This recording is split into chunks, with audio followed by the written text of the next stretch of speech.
So, what's Uncle Fezzy got going on now? Well, this little video here is actually more for my my fans that love to point and laugh at me, because I did something really stupid today, which is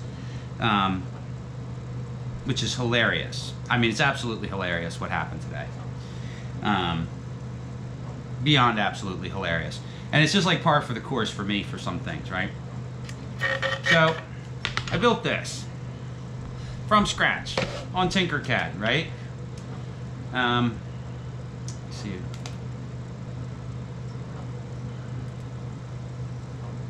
I'm really proud of it. I did a bunch of different designs. Here we go. We're gonna have to bring that up.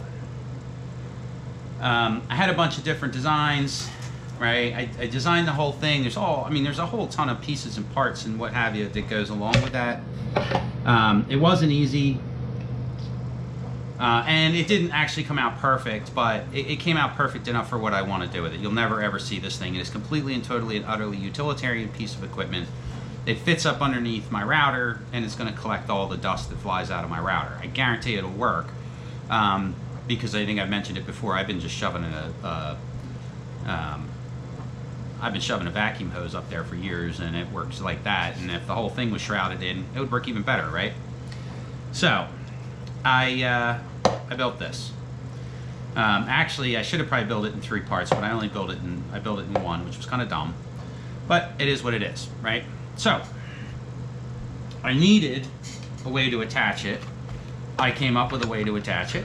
And that way to attach it is to take this drill rod, or all thread, right? Stick it up. Well, actually, it's going to go this way, right? So this is the router tabletop that you can't see here. These will drop in, and there's holes on top of the router, on top of the router table that are already pre-drilled, pre-countersunk. They'll slide right in. I already checked that. No big deal. But anybody that knows anything about plastic and or mounting stuff, to just have a piece of metal here, to have this together and then to tighten it up, Archimedes was a really smart motherfucker, and what's going to happen is the part's going to crush. Guaranteed the part's going to crush. I know the part will crush. And I actually printed this in like super duper draft mode, so I didn't waste too much material on my 4th iteration of it. And I want to make sure it's going to work before I refine the design again, right? So this is like a prototype. So I'm like, okay, well, I have a 3D printer. I'm going to print out some spacers. So I come into Tinkercad here. Oops. And I print out and I design this spacer.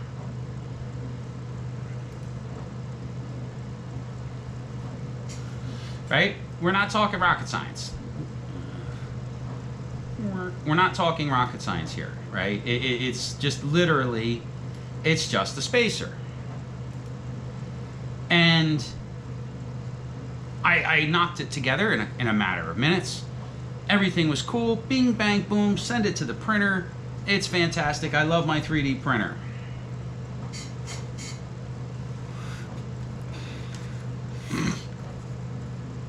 Now,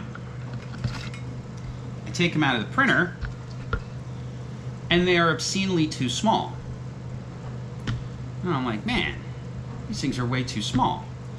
Now, I get out my gauge that I've been using. Literally, this thing is older. This thing, I've had this thing for well over 25 years, and I've used it a million times on different projects. It's a circle hole stencil, right? It's a professional combo circle template.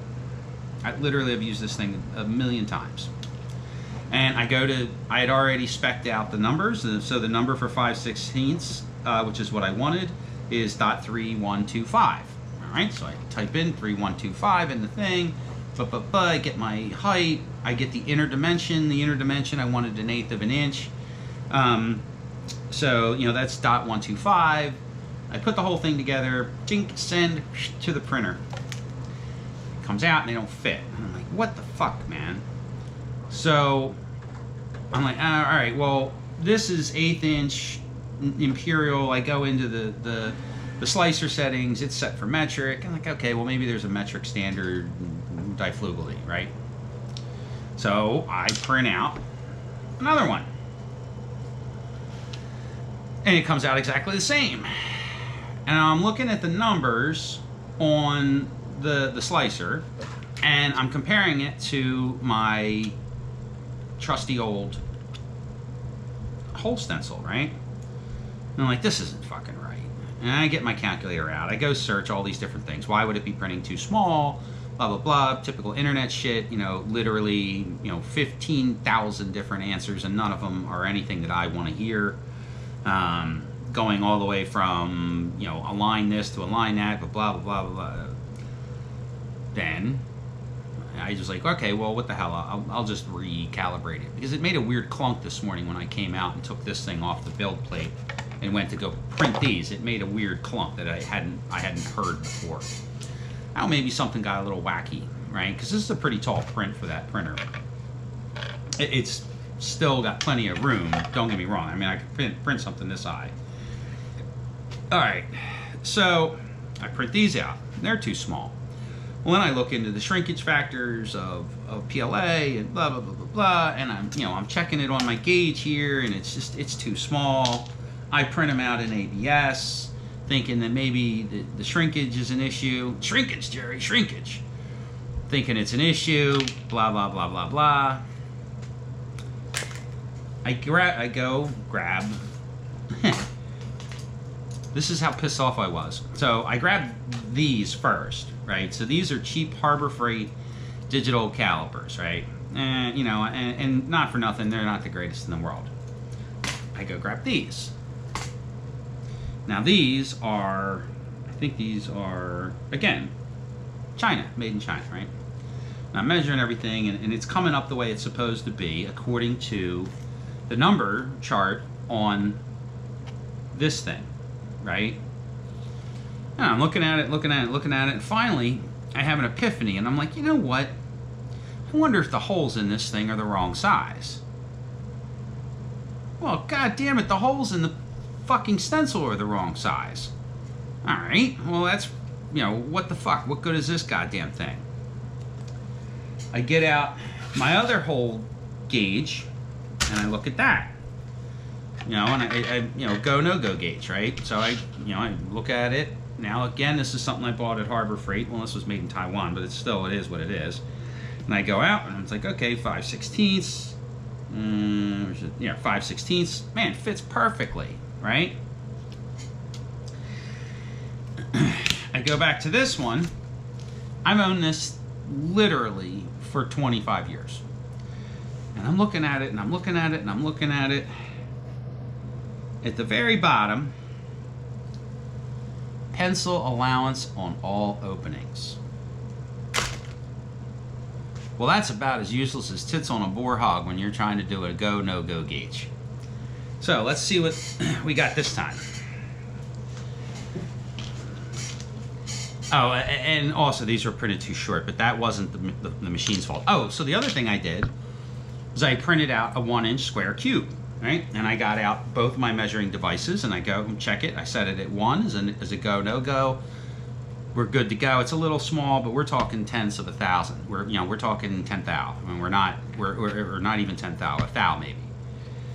It's fractions of a thou. It's just like 99999 on one direction in one axis, and then 1.002 in another direction. It's pretty close for me. I go through all that shit, and it was because my hole gauge was not fucking right. So what's the moral of the story, kids? Read the instructions on your tools.